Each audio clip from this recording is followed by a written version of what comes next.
Well, one thing was made absolutely abundantly clear on Monday night. Eli Manning is definitely afraid of the dark, but let's just hope that Sammy Sleeve, Sam Bradford isn't either. Eagles are atop the NFC East with a 3-3 mark following a 27-7 win over the Giants on Monday night, but it wasn't the dominant performance that we were all looking for. It was a bit of a slop show, not going to lie. Let's bring the fellas on. Mike Owens, Jeremy Burton, they're both here. Let's talk about this win. Well, I guess you can call it a win. Well, yeah, a win it was, but it was an ugly win. That was just a very ugly Monday night football game. Flags all over the place, miscues by both teams, especially on offense. Just very poorly played on offense for both teams. But the one bright spot about this game is our defense came to play again, and the defense just continues to put up one stellar performance after another, and this was probably one of their best performances of the season. Yeah, a win is a win, man. We're in first place. You would think you'd be so excited this morning, but we're left with this cloud over our head, with this uncertainty, and seeing the way Sam Bradford is just. We're all right. We're in week 6 now. It's like I kind of gave him 8 weeks grace period, but like I haven't seen. He's still making the same mistakes as he has in like week 1, and it's just. It's just really shaky, but it's a testament to our defense that we had 4 turnovers and still won by 20 points. So that's kind of unbelievable. It's a great thing. The defense is absolutely looking dominant, and we're going to need all those guys against Cam Newton, who's been flying high like Superman recently, and undefeated Panthers next week. Yeah, the defense was outstanding. They just keep bailing us out, carrying the team week in and week out. Now, if you guys are wondering about the attire and the suit, I was at Eli's funeral today. Very somber mood. Peyton was there. He was eating chicken parm sandwiches. Had a lot of nice things to say about Eli. But yeah, I mean the Giants right now, they're very distraught. JPP even made an appearance.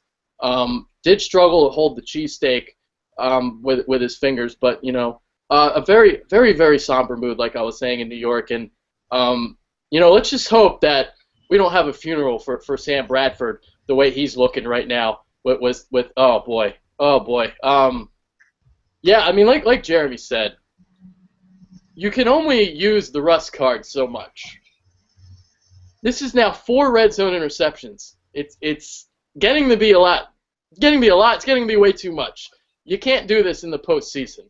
You can't do this against teams like Carolina. You can't do this against teams like Seattle, Green Bay. If you guys want to win a playoff game this year, can't have this. Can't have it. I'm going to give you 2 more weeks, Sammy. But after week 8, week 9, I don't want to see this shit anymore. No more. That's it. Go ahead, Mike. Yeah, well, you're exactly right. I mean, these interceptions, especially in the red zone, at this point in the season, it just can't happen anymore. And some of these interceptions, it comes down to miscommunication, like the one to Riley Cooper. That interception just can't happen. You're in week 6, can't have these miscommunication issues on offense. And the thing that's even more worrisome is he's not even having these miscommunications with his receivers and his running backs. He's having miscommunication issues with his center, Jason Kelce. And that's something to really be concerned about because, Kelce has been known to be one of the best centers in the league, but this season he's playing like one of the worst. He just looks lost on the field. I don't know if he spent too much time at the OD and CIO this summer, but something's going on with Kelce because he is not the same. Yeah, another thrown snap out of the, that he had to cover up on. Bradford, man, 9 touchdowns and 9 interceptions on the year. That just shows me, like, the epitome of mediocre. Consistently inconsistent is what, he had his flashes. The preseason, that flash, I mean, that was, it doesn't even count.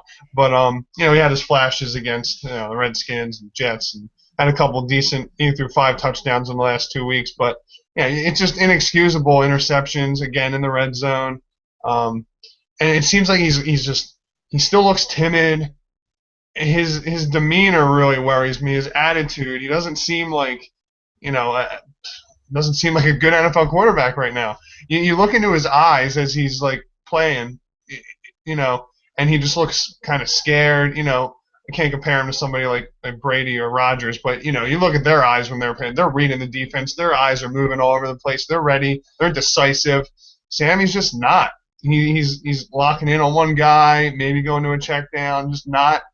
He's just it's frustrating, man. Like I said, maybe I'll give him 2 more weeks, but my patience is really, really on the edge. Well, I'll get back to Bradford for a second, but it's funny that some of the people on Twitter and some of the people I was talking to, they're like, "Look, we're in first place in the NFC East. We beat the Giants. That's all that matters." Blah blah blah blah blah blah blah. Right?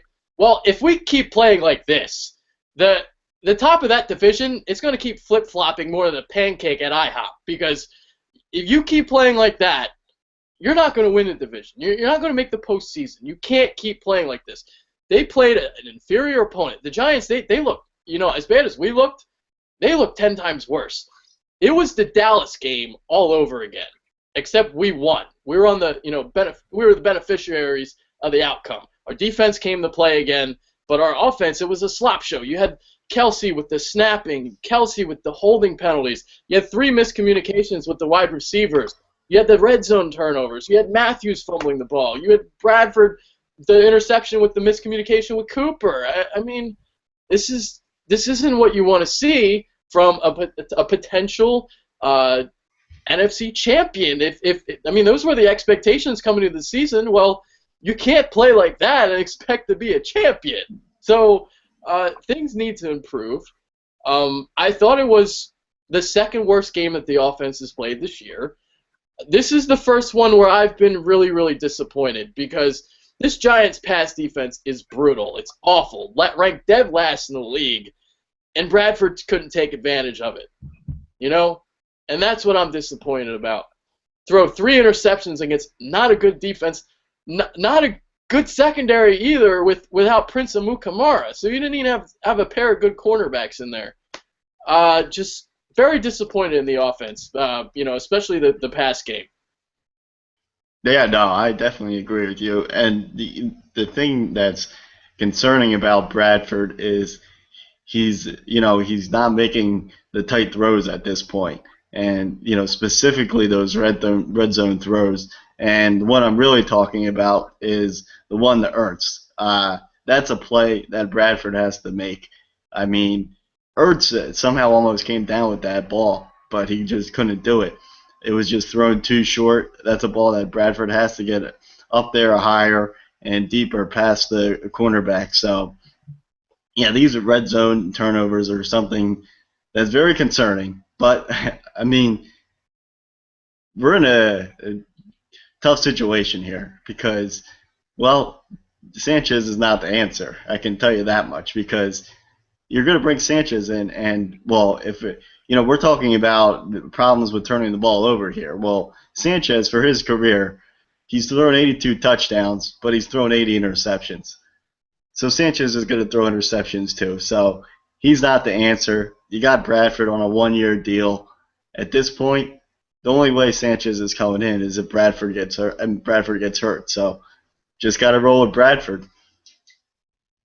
Yeah, I mean, it was Adrian nailed it, the disappointment of this game, because especially with the passing game. And Bradford, I mean, against literally the worst passing defense in the league, this was supposed to be the game that he breaks out and hits his stride, and then, we'll go on a run. And it's like now, all right, we take a couple steps back again, and everybody's disappointed, and it's just like we're starting all over again. Like, okay, clean slate, we're 3-3.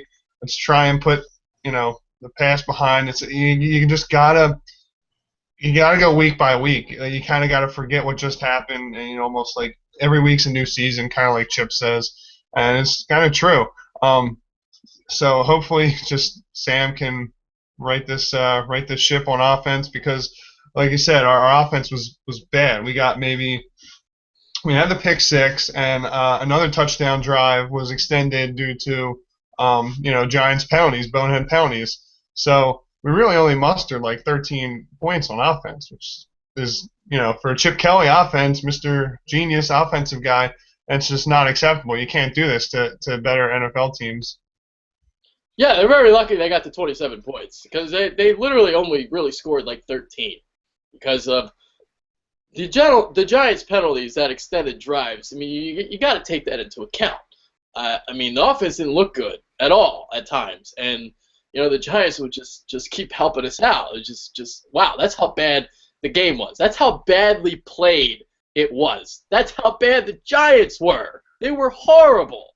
But let's move on to some of the good things that happened because we just spent like 10 to 12 minutes ripping the Eagles' offense. So let's talk about three of the studs that we like. We're going to do our top three now in near the beginning of the show. We're not going to wait till the end. So we're going to do it now because you know what? This defense, it deserves some praise. They are unbelievable. They've only had like one game where they didn't really play that well, and that was the Redskins game. But every besides that game, they've been lights out. And it was a blackout last night while they turned the lights out.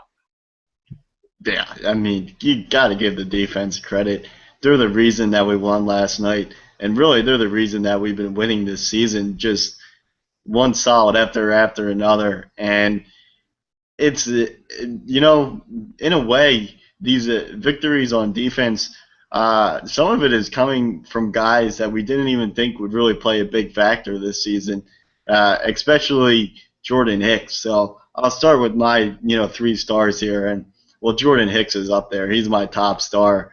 Again, led the team in tackles, 10 solo tackles to be accurate. So this guy is on fire right now, and I never thought that I would see this guy, starting and playing so well for us this season. I thought that he was the guy that they were definitely going to have to develop, but with all the injuries, he's stepped into the spotlight and he's done a great job. And then my second star, I'm going to go with Nolan Carroll. Continues to play well. Most consistent cornerback right now, so I'll go with him in number 2. And my third guy, go a little bit off the board. I'll go with Connor Barwin. I thought Connor Barwin really did a nice job, lining up along the line and playing at the defensive end and, doing the bull rush and did a nice job of getting pressure on Eli. The defense is so exciting to watch. I was at the game. We were getting so hyped. That you mentioned Nolan Carroll. That pick six, the crowd just erupted, and I kind of had a good feeling about the rest of the game after that. I'm going to give my first stud muffin on defense to Mufasa himself.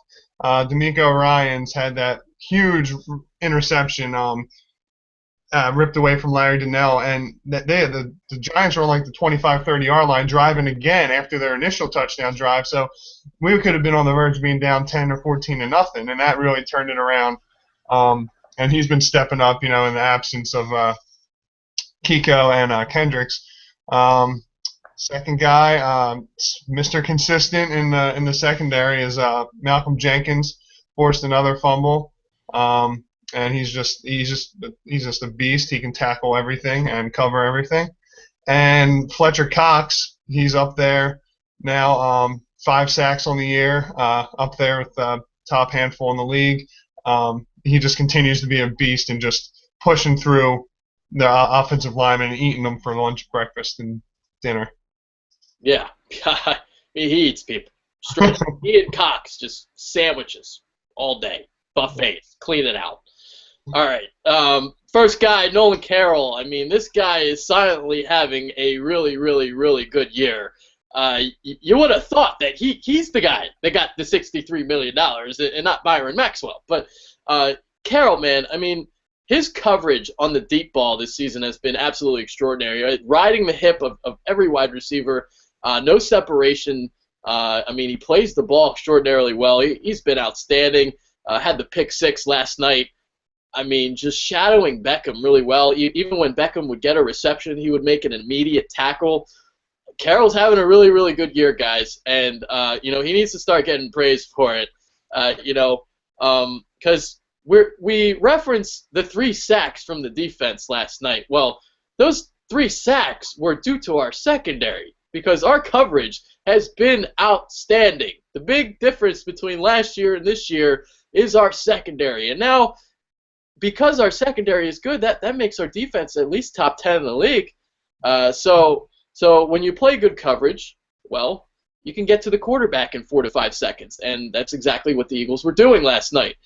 We talk coming in, Eli gets the ball out in 2.27 seconds. That's 4th in the NFL, but he was holding the ball for like 3 to 4 seconds, and that's because the coverage was outstanding downfield. He had nowhere to go with the ball, and then that's when Fletcher Cox, Benny Logan, Connor Barwin, Brandon Graham. That's when they would clean up the mess. So number 1 star, Nolan Carroll.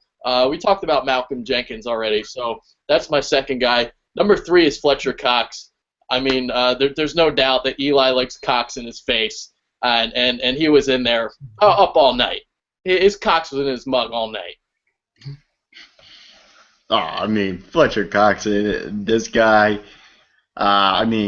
you thought that last season was like a breakout year for him. He's just continuing. He's having another breakout year. The guy is just a beast.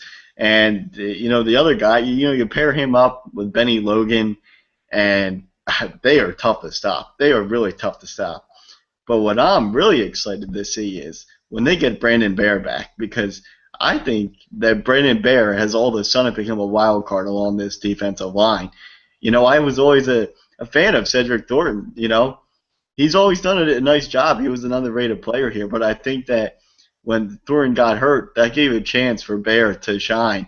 And Bear is hurt now, but I think when Bear comes back and you get him into that rotation on the defensive line, and you also get Vinny Curry in there as well, they're tough to stop right now, but when they all get healthy, they're going to be very tough to stop. Arguably, top 5 defensive line in the league. I mean, you have to have the argument. Just they work so well together. I listened to Fletcher Cox on the radio this morning, and just his just attitude. He's just such a humble, great class act. He really is showing some leadership on that line. He's only 24 years old. It's just such a great it's a great piece to our defense, and to have him grow with and working out together and grow with Benny Logan and Cedric Thornton, Brandon Barron, that just having them and their close relationship and being the best that they can be, and just going to work every game, just showing what they can do. It's exciting to have a defense that's fun to watch. I haven't felt this way since God rest his soul. JJ, man, Jim Johnson's defenses. Yeah. I'll say this about this defense. This is kind of the vision that Chip had in the offseason, moving forward with this team. You let the scheme take care of the offense, which, but defensively, we improved our secondary. We bring in Kiko Alonso. Obviously, it hasn't really worked out, because he's been hurt. But if you kind of replace him with Jordan Hicks, I mean, Jesus Christ, there you go. But the secondary is looking a lot better. Nolan Carroll is playing really well. Byron Maxwell is actually playing better than people think. The first 2 games he was horrible, no doubt, but he hasn't really been that bad since. I thought he was okay last night. I thought Odell Beckham was going to torch him. Granted, he didn't look healthy at all, but Beckham didn't really do much of anything. It was like 6 catches for like 70 yards or something. That's not that much. So you look at what this defense is doing, and Chip wanted to improve the defense, and that has happened so far. Unfortunately, the offense hasn't turned it around yet, but the philosophy that Chip's going for, we're seeing it, and we're seeing it play out. We got a 3-3 team right now, but it's a team that's more than capable of making a big time run. We got a lot of winnable games coming up. I'll just say that, and we'll make some bold predictions later in the show, I guess. But Chip's vision's come to fruition.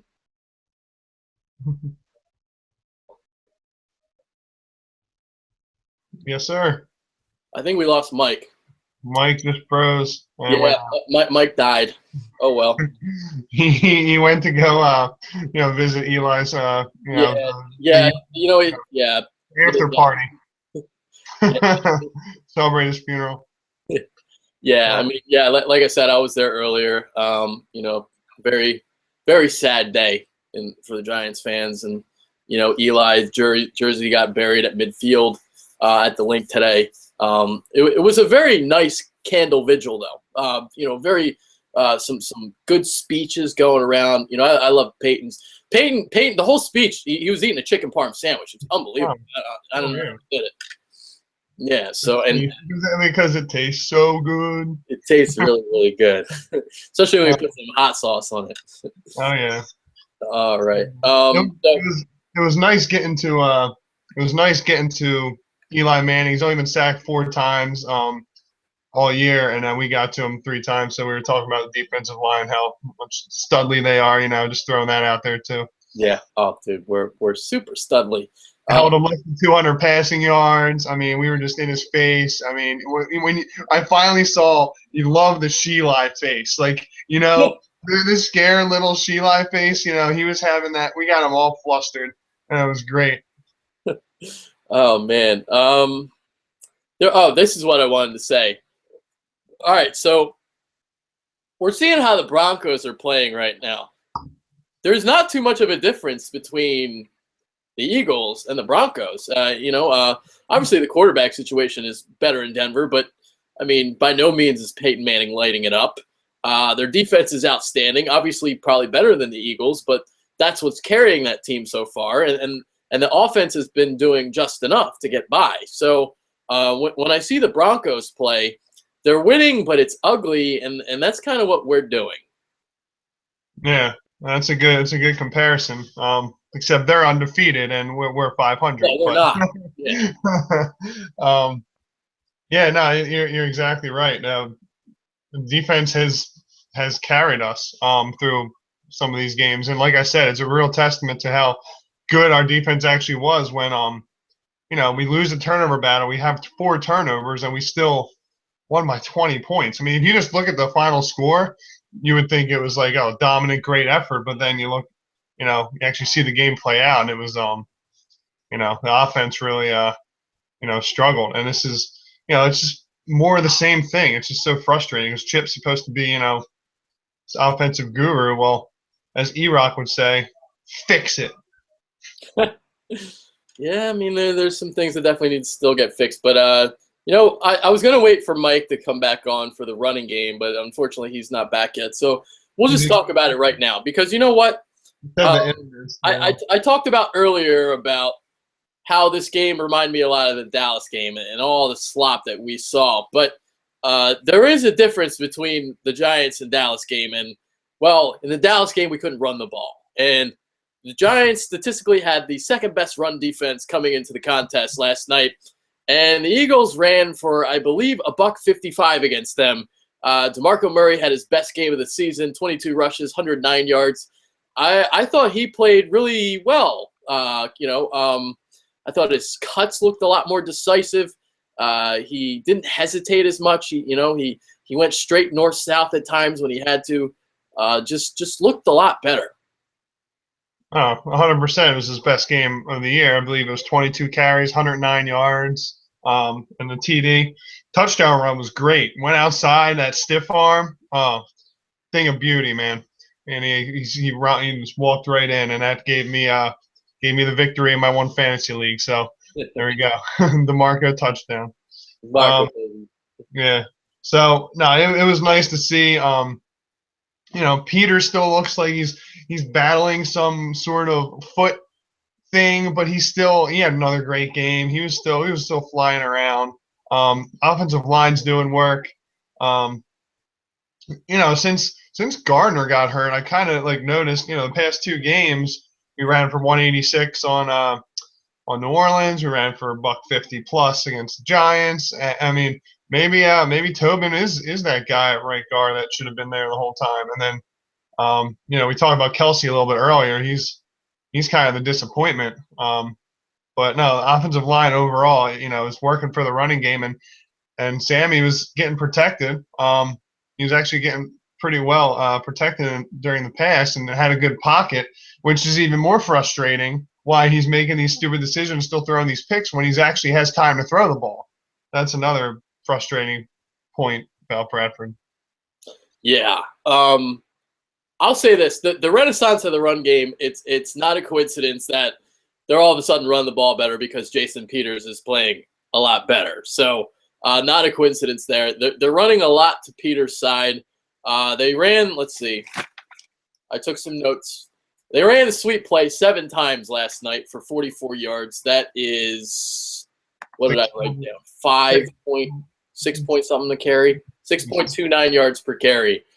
So, again, the sweep play is working. It's funny because every time they run the sweep play on Twitter, everyone's, oh, I hate that play. It's terrible. Oh, it's terrible.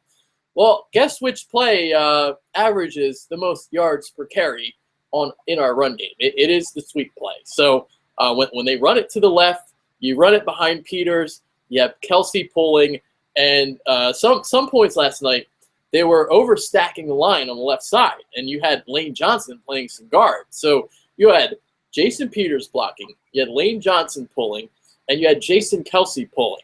So those are your 3 best players on the offensive line, and you're running it to the left where you're getting your most traction in the run game. So I like to see some of that. They did some of that last year when they, would kind of move Peters around. They moved them on the right side. Well, I like what they did last night, and the sweep play was working again. Yeah, again, you got to give some kudos to Chip for coming up with those running plays and those blocking schemes. So hopefully we can just Murray can continue to be move into the whole top 10, I'd say, category again of running backs. And I know Gruden was like dialing up some showing on the big screen, showing on the screen in the commentating booth last night how DeMarco Murray doesn't fit in this offense, running from the shotgun. He's showing like how it should be an I formation, how he just runs straight north south, and how it doesn't work for DeMarco to run side to side. Well, I mean, it worked last night, So Gruden, find a different job. Well, what's happening is he's starting to learn how to run these plays. He's starting to learn how to work with the offensive line because he's cutting at the right times now, and he's picking the proper holes, and he just looks a lot more decisive, and he's putting the foot in the ground confidently. It's not like it was before. None of this choppy chop bullshit. It's put your foot on the ground, get north south, and that's what I'm seeing. In the sweep play, you go, yeah, sure, you go a little bit, east west a little bit, but once you put your foot in the ground, go north south. That's what I like to see, and that's what I'm seeing the last couple weeks from DeMarco Murray. And if the Eagles can continue to run the ball, which is ball a ton, well, what that's going to do is take the pressure off Sam Bradford. So it's clear that he needs some of the pressure off his back because it doesn't look like he can handle it. So keep running the ball. If you keep playing defense like this and you can run the ball, it's a recipe for success. And we did that last night. We ran the ball. We played great defense, but, didn't take the pressure off Sam. He still threw 3 interceptions and made some bad decisions. So it's like, yeah, I get your point, but, it's still not helping Sammy Sleeves. Sammy Sleeves is still struggling a lot. Maybe he should trim those sleeves a little bit and, just. I think you should make them longer. He looks like scrawny too. He's starting to get like that. He's starting to have a hate the face with me, man. He really is. In that stupid, like, mouth wide, mouth open, kind of just completely lost look. He's reminding me of Sheli a little bit, and it's scary because we have no other option. I mean, Sanchez is, what he is. He's gonna give you exactly what like Sam is doing now. 9 touchdowns, 9 picks, or perhaps worse. I mean, so there wouldn't be any improvement with Sanchez. At least Bradford has more upside. I'll agree with that, but man, he's trying my patience, man. I don't know how much more I can take if I see more of that stupid, lost looking face on. Yeah, I can't take it anymore, man. Well, like I said, I'm going to give him 2 more weeks for the benefit of the doubt for him being out for 2 years. But if I keep seeing this shit, like I said earlier in the show, if I keep seeing the indecisiveness, the puppy dog look, if I'm still seeing interceptions in the red zone, balls sailing away from him, I mean, he's supposed to be an accurate quarterback. He hasn't shown it so far.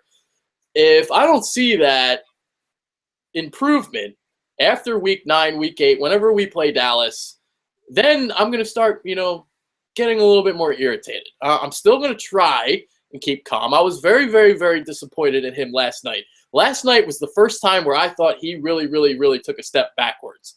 I know he had his first 2 games weren't really that great, but last night was the one where I was just beyond disappointed in, because it was the same mistakes again, and it just, it's not what I want to see. With that being said, though, I don't want to hear Sanchez. I don't want to hear that shit. He's not our starting quarterback. He's just not, okay? It's not going to happen.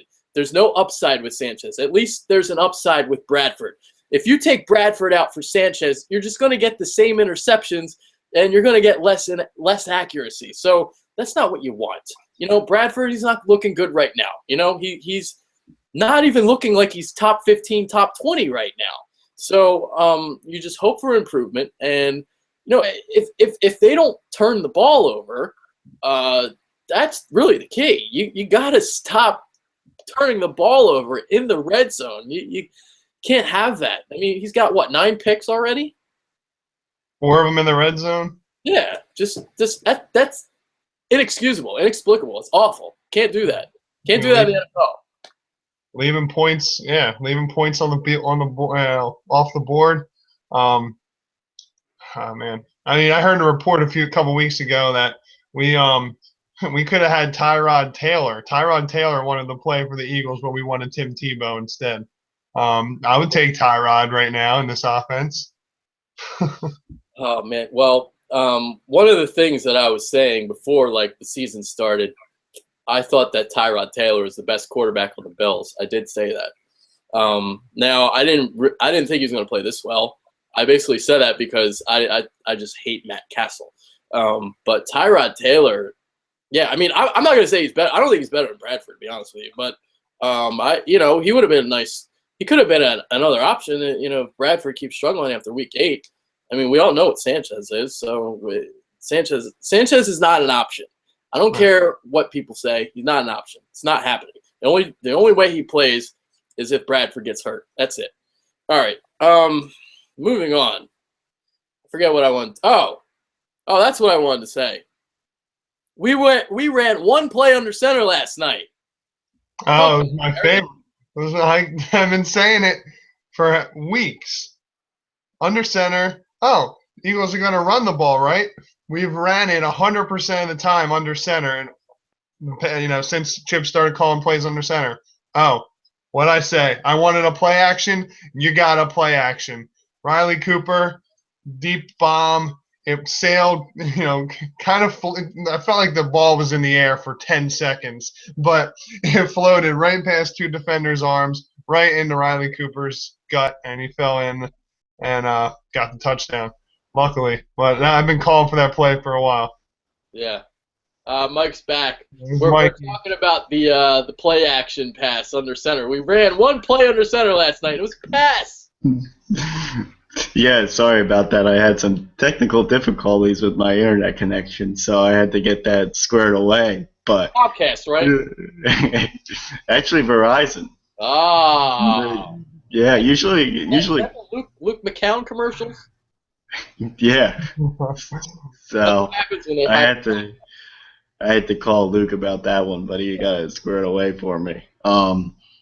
Finally did some passing out under center, and the play action pass, it worked on that Riley Cooper play. So I think that it was good to see that they finally decided to switch things up a little bit with those plays on their center, because they were just running the ball every time before. So it was nice to see a little bit of a change up, because they had to do that to keep the defense honest. Chip's getting away from his predictability a little bit, so it's a good thing. I hope he keeps changing things up. got a really tough game coming up on Sunday Night Football, prime time. So he's going to have to make changes. That's an elite defense you got in the Panthers. Good old Sean McDermott, he learned from, right? Oh yeah. Good old Jim Johnson again. So. Shame he didn't look as good with us when he was in Philly. Oh yeah, but Bradford is going to have. I hope I don't see that lost puppy look, but I just have a feeling we're going to see it. You got Kuechly and Davis are going to be all up in his face. I'm honestly really worried about Bradford in this game. I just hope we can run the ball and our defense can maybe step up against Cam because the only thing another thing we have going for us is they just came off a huge win in Seattle. This could be a trap game for the Panthers, but I just hope that we can contain Cam Newton. We haven't faced a running quarterback yet this year with our new, defensive players. We got all new players on defense, a lot of them. So we'll see if they can handle it, and just hope the D line can keep getting penetration like Cox does best. Oh yeah. There's a point I wanted to make about running the ball from under center because a lot of people were calling for this on Twitter last night. Well, I've done the charting, okay? We don't run the ball well up the middle. It's not because, Murray can't do it. It's because we have a pair of guards that stink, and Jason Kelsey is only 280 pounds. Whenever we try to run the ball up the middle, the offensive line generates no push whatsoever. And the charting that I've done, they've in the games where they've run the ball like 18 times under center against the Saints, they average like 3.1, 3.2 yards per carry. It was the same thing against the Jets. So they don't run the ball well under center going up the middle. It just doesn't work for them. I know we want to see it. That's what DeMarco's strength is, but it's not the strength of this run game. The strength of this run game is the sweep play. And I know you guys hate it, but it's the truth. And learn to love it. That's all I got to say. Well, the positive thing with Murray is it seems like he's starting to get used to that sweep play. So that's a good thing because he definitely looked lost, the first few games there with that sweep play. So it's nice to see that he's developing into that sweep play. Obviously, Matthews runs that sweep play better, but it was nice to see signs of Murray kind of coming back to his old self in this game. So they got to continue to do that with Murray. And it's kind of ironic because I felt like Murray got into a groove in this game was because he got into a rhythm because he got most of the carries. And that's something that he's kind of expressed before, that he needs to get into a rhythm. So maybe if they want to really feature him as the main back, then maybe they got to get him more carries. Yeah, that's a good point, Mike. Over 20 carries, that's a season high for Murray, and yeah, you saw what he can do with it. And the whole committee thing. I know they can say as much as they want that. I know the touch has got to be distributed. I don't care. They care. Get out of here. I don't believe a thing they say, Matthews or Murray. Just ride the hot hand. And this game obviously Murray was really feeling it. So I'm all for it. Plus, help my fantasy squads. No one cares about your fantasy team, Jeremy. No one gives a shit. All right. All right. To talk about Murray again. You know what I really like seeing out of the run game? The fact that they're running the ball successfully when they have a lead in the third quarter, in the fourth quarter. They're able to churn some clock. We've seen this the last 2 weeks, and this is a really, really positive sign moving forward because this has always been kind of a weakness for Chip Kelly's offense. And, by the way, Jeremy, I love your fantasy team. You're awesome. Thanks, pal. we're going back to the running game a little bit, and the Eagles have really struggled in the first half of games, and the reason for that is because their high tempo offense isn't really taking effect on the opposing team until the second half. And the reason for that is because they struggle so much in the first half. When they go out and have these 3-and-outs, that's not going to affect the defense at all. But you see in the second half when they start to establish these drives, and that's when they really work the tempo, and it really works in their favor. But when they go in 3-and-out, the tempo really works against them. So it's it's really hit or miss with that tempo. I mean, either it works for you, or it really works against you. Yeah.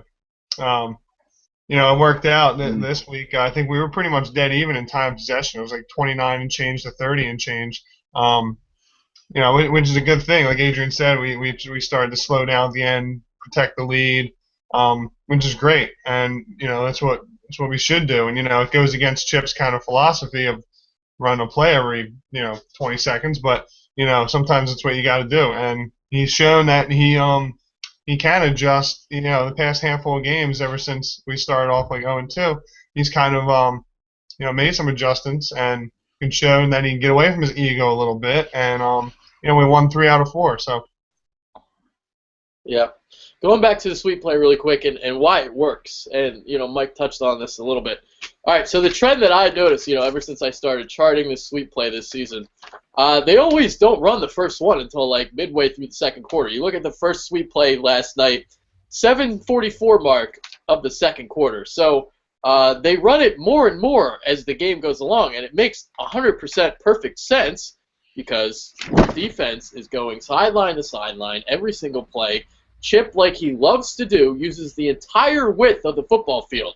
So you're going up tempo, and these defenders are running sideline to sideline, back and forth on every play. That's exactly why the sweep works. And the offensive line is building a better cohesion, and they're blocking it a lot better. So, I mean, this is basically why they've been generating a lot of success in the run game, third and fourth quarters, trying to put it away. Yeah, and I mean, I think I have the solution for them to fix these slow starts. I really think when they start off the game, especially in the first quarter, I don't think that they can run the up tempo, if especially because they're not getting into a rhythm. I think in order for the up tempo to work, they have to get into a rhythm first. So I think to start the game, what they should really do is slow it down. They don't even have to huddle, but they shouldn't go fast. They got to make sure that they know what they're doing. No miscommunication on offense. I feel like they should really do a lot of short passes to Ertz, really get him involved, get the short game going before you take those deep chances and have those miscommunication issues. What about the swing pass to Murray? I know you love that one. I hate that play. It gets like 2 yards every time. It never works, but Chip Kelly loves that to start out the game or start out a half. Mike, get Chip Kelly on the phone and tell him what you said about starting the game. I love it. That's we should give it a shot, man. You should be the his consultant. I think that's you make an awesome point, and I couldn't agree more. Pick and choose when you want to get in a rhythm first, and then pick when you should use the tempo and get the defense on their heels, and then really pound it down their throat once we already got established, and take your time, to get established. Like you said, it's a great point. Yeah. Yeah, go ahead, Mike. Yeah, no, I agree. I just think that this is like one of the big things with Chip Kelly where I really think that he needs to put his ego aside. And I know that he's like diehard about this tempo thing, but I really feel like early on in the game, he has to switch it up because right now these slow starts in the first quarter. You're not going to beat a quality opponent if you continue to do that. Yeah, because I mean, the Giants were very, very close to going up 14-0. This is something I forgot to say at the start of the show.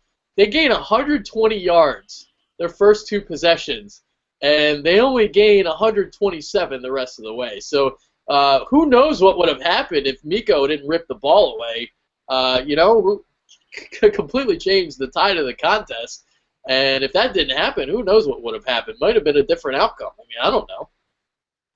Yeah, exactly right. I mean, sometimes it's only, one little play there or one stupid penalty like the Giants committed because we were about to go have a second consecutive 3-and-out on offense to start the game before the Giants had the dumb roughing the passer penalty. So Demontre Moore got a timeout on the sideline with Tom Coughlin because besides the D'Amico Ryan's interception, that roughing the passer penalty was really the difference in the entire game.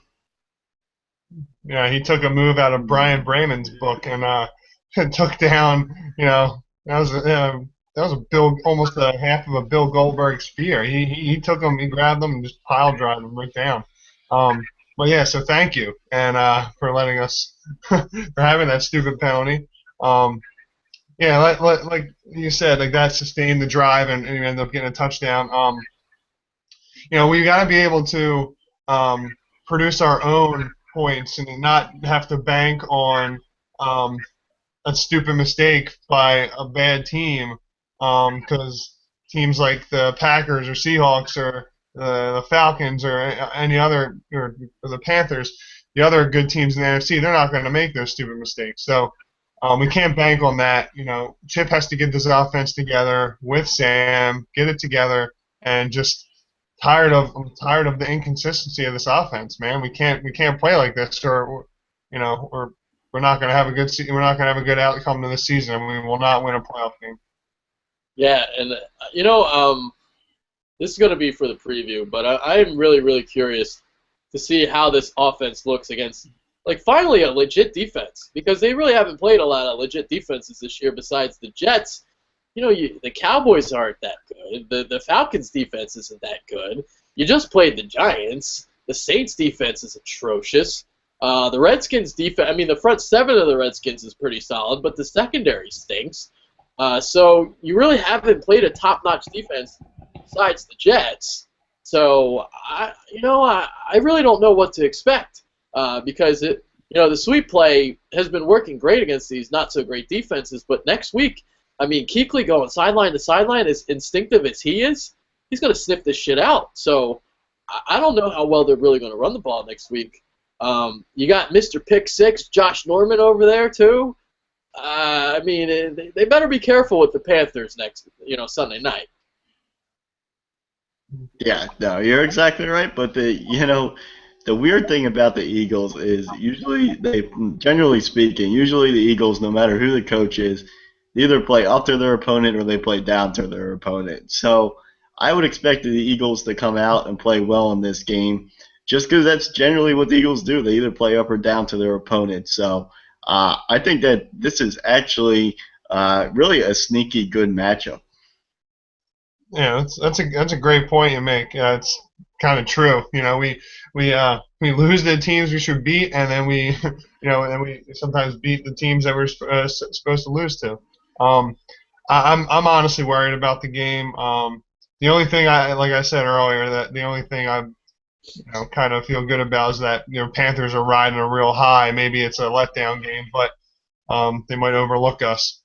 I think their defense scares me, and what Sam has showed me, what Bradford showed me so far this year, is it's going to be more of the same shit, especially against great linebacking core and secondary like the Panthers have.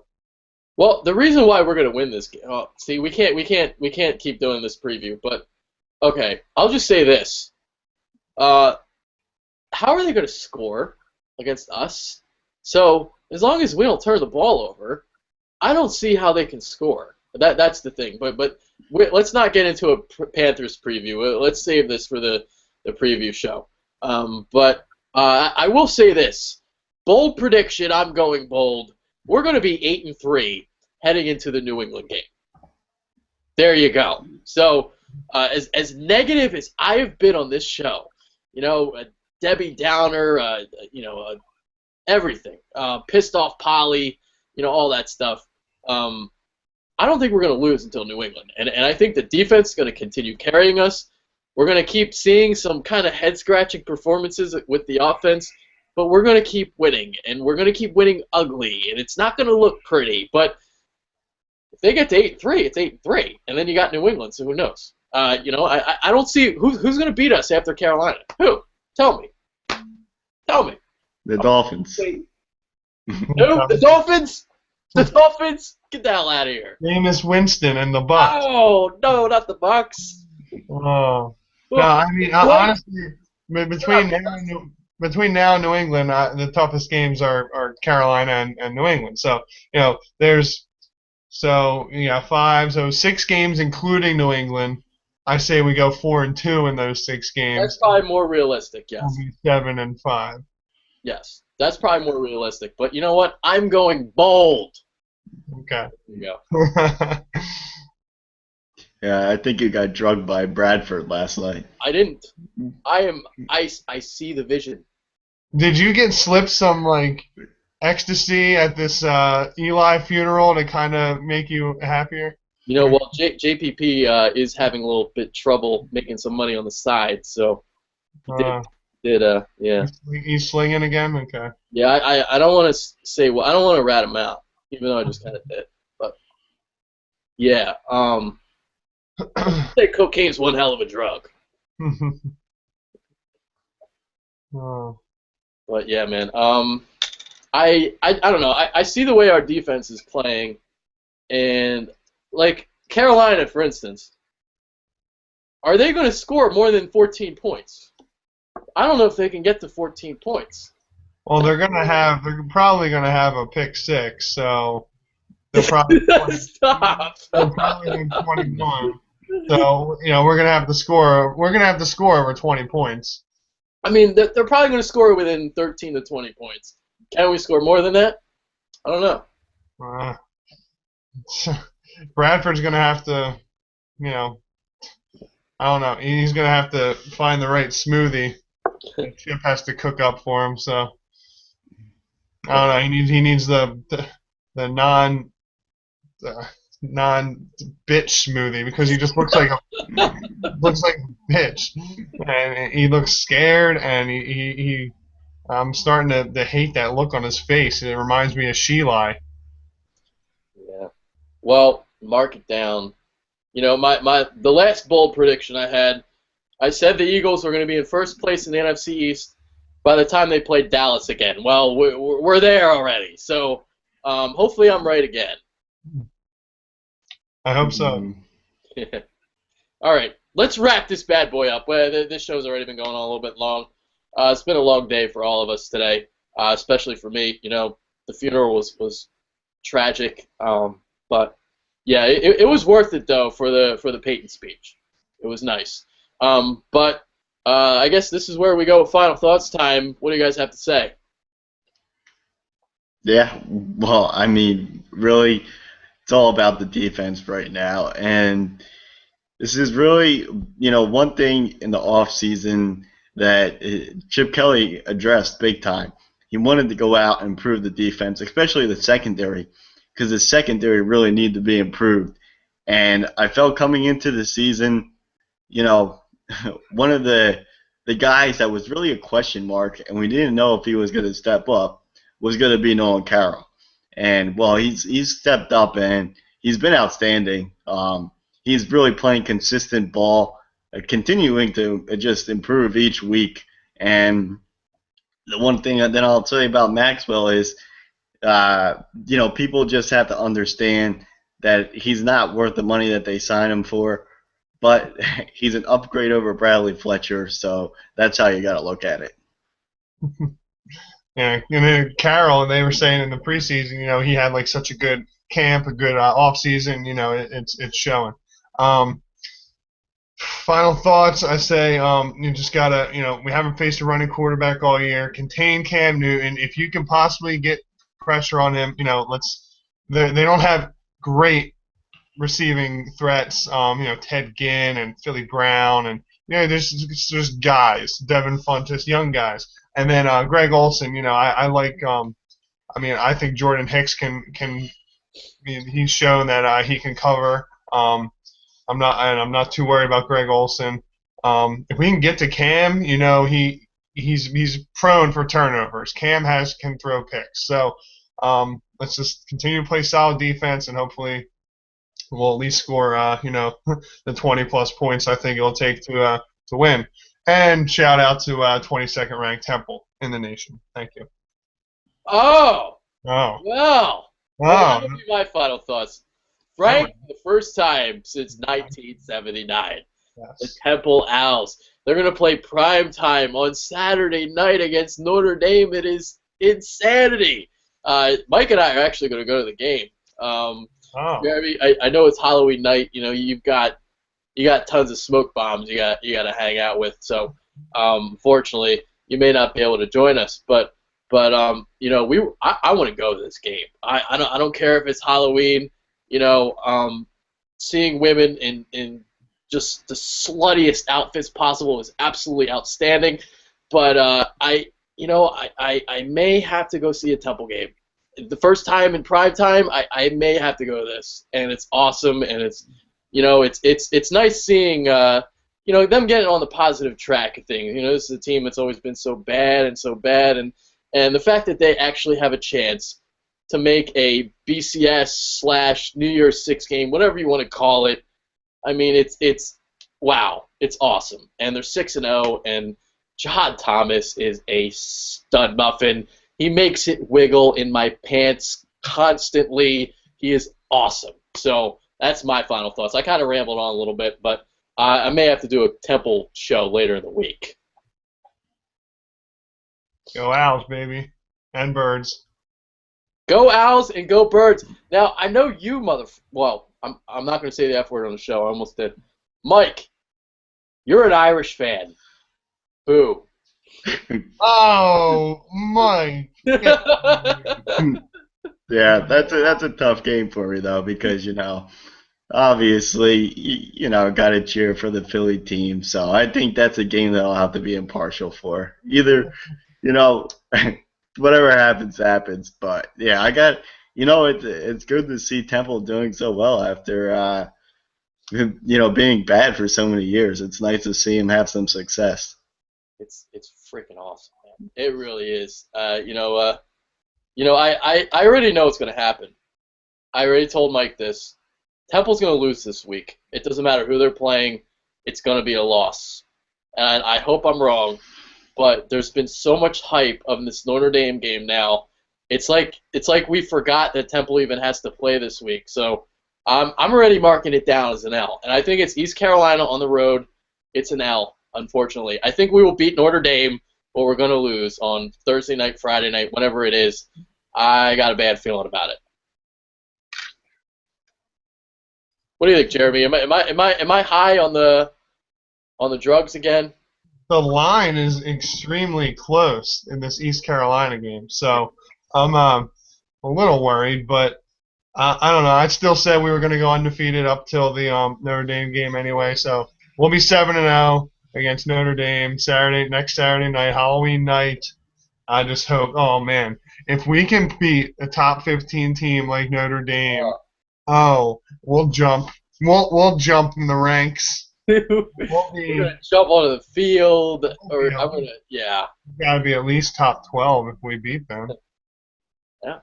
Well, probably not top 12, but I don't know, close to 15 maybe.